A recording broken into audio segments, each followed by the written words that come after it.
thank you for joining us. The White House is doubling down on President Trump's proposal to take over and rebuild the Gaza Strip. The president raised the idea during his joint news conference Tuesday at the White House with Israeli Prime Minister Benjamin Netanyahu.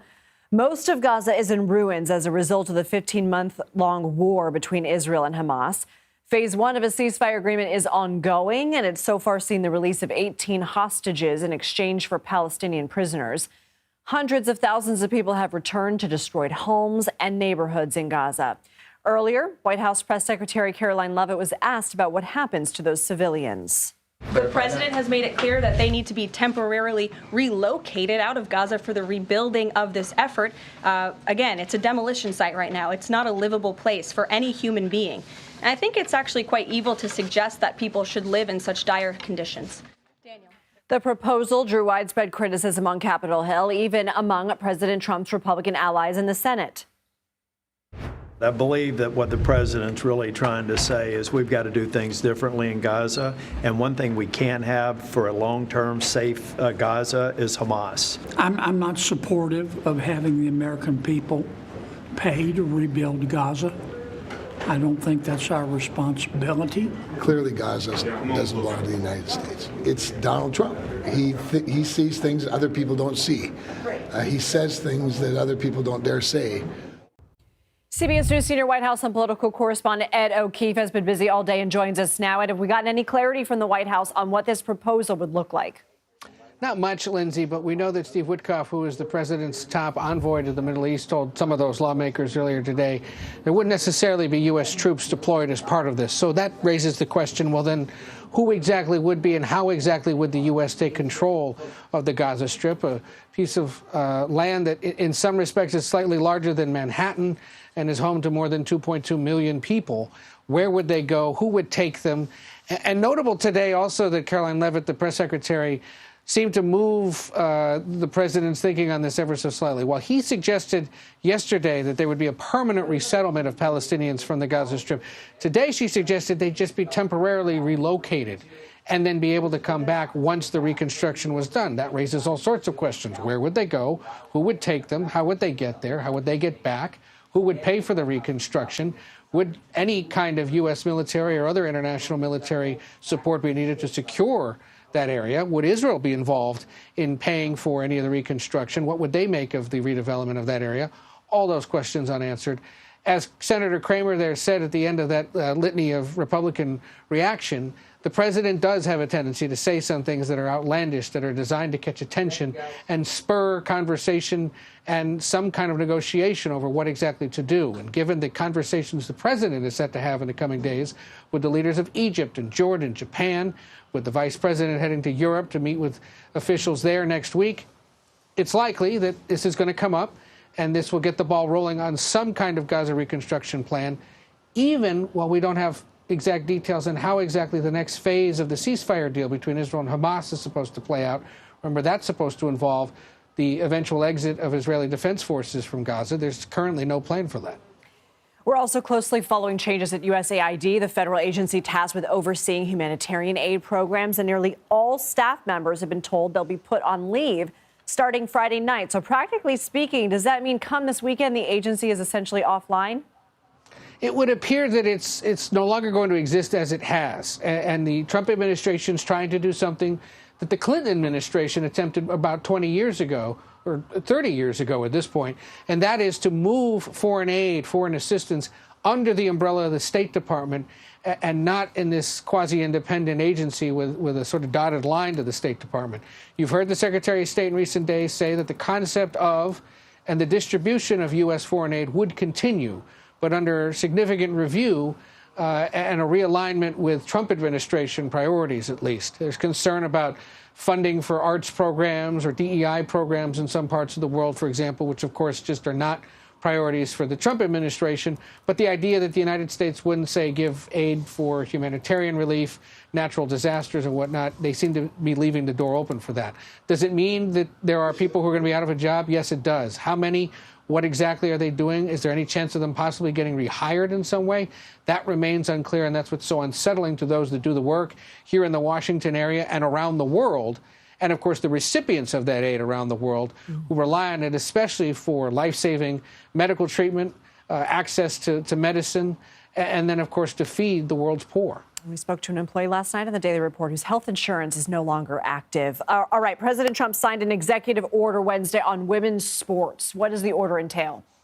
It essentially tells school districts across the country, Lindsay, that if they are allowing a transgender person to play women's sports, they're in violation of the Trump administration's interpretation of Title IX, which, of course, bars the discrimination of men or women based on gender.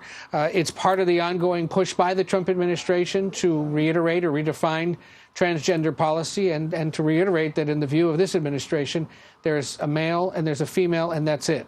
Whether or not this gets challenged by school districts, it remains to be seen. Notable that this executive order also, in essence, extends to non-scholastic athletic associations like the NCAA, the Olympic Committee, and even tells the State Department that if you have transgender athletes coming into the United States, you have to check for that and potentially bar them from being able to participate in certain sports. So it's likely to get challenged in some way, but it's another example of a big shift in Trump administration policy from the Biden era. Ed O'Keefe, thank you. In Gaza, Hamas condemned the idea of the U.S. taking control of the region, calling it a, quote, crime against humanity. Wyre Davies with our partners at the BBC has more from Jerusalem. Well, there's been a great deal of incredulity and disbelief, really, in the region at Donald Trump's plans for what happens in Gaza when this war eventually ends. Some Israeli politicians on the far right who've advocated themselves for the encouraged migration or the forced migration of Palestinians from Gaza have welcomed the news because they want Israel to recolonize the Gaza Strip. Itamar Ben-Gvir, one politician on the far right, now wants Benjamin Netanyahu to adopt this as official Israeli government policy. But for the most part, people pragmatically don't see how it could work, and certainly in Arab communities, Palestinian representatives and the leaders of neighbouring Arab nations like Jordan and Egypt say it's a red line in the sand for them. Not only do they say it would stop those dreams of Palestinian civil rights, Palestinian national rights, it would also create instability in their own nations. Remember, this is a very volatile region, and the prospect of hundreds of thousands of Sunni Arab Muslims going into countries like Egypt or Jordan would have a huge impact on those societies. So they say it's a non-starter. But Mr. Trump is right on two fronts. Gaza does represent a demolition site. Something has to be done about that. And if there isn't a long-term solution to the Gaza question and the Palestinian question, then we can expect to be back in this same place in a few years' time. So questions to be answered, but perhaps not in the way that Donald Trump quite sees things. Wyre Davies, BBC News for CBS News in Jerusalem. For more, let's bring in Mirette Mabrouk. She is a senior fellow at the Middle East Institute. Could you put into context what rebuilding Gaza actually means in terms of cost and time? Thank you for having me on. It is a huge undertaking. Just clearing the debris is likely to take 15 to 20 years. About 70% of all the infrastructure is gone. It's been estimated, schools, hospitals, everything is just, it's a terrible scale of disaster. And there are estimates that it would take about $80 billion for the reconstruction. I'm sorry, you said 15 to 20 years. Do you mean 15 to 20 months, or you mean years to clear the debris? Yes. Wow. Yeah, years. Okay. Just to properly clear the rubble. And it'll take about $80 billion. That's, the estimate now, but God knows what it would be in real life. So the White House says Palestinians would need to leave Gaza until it's rebuilt. So even if people agree to leave, which is a big if, is anyone in the region willing to accept them? Okay, so several things. First of all, I think the Palestinians have shown over and over and over that they are not willing to leave. And history has shown that if Palestinians do leave, they are never going to be allowed back in. That's been consistent since 1948. The two countries on the borders, Egypt and Jordan, have categorically refused any movement of Palestinians back into their countries for two reasons. One, they refuse to be seen as complicit in a mass ethnic displacement. And two, they are worried about a security dimension because it's unlike, if you believe yourself to be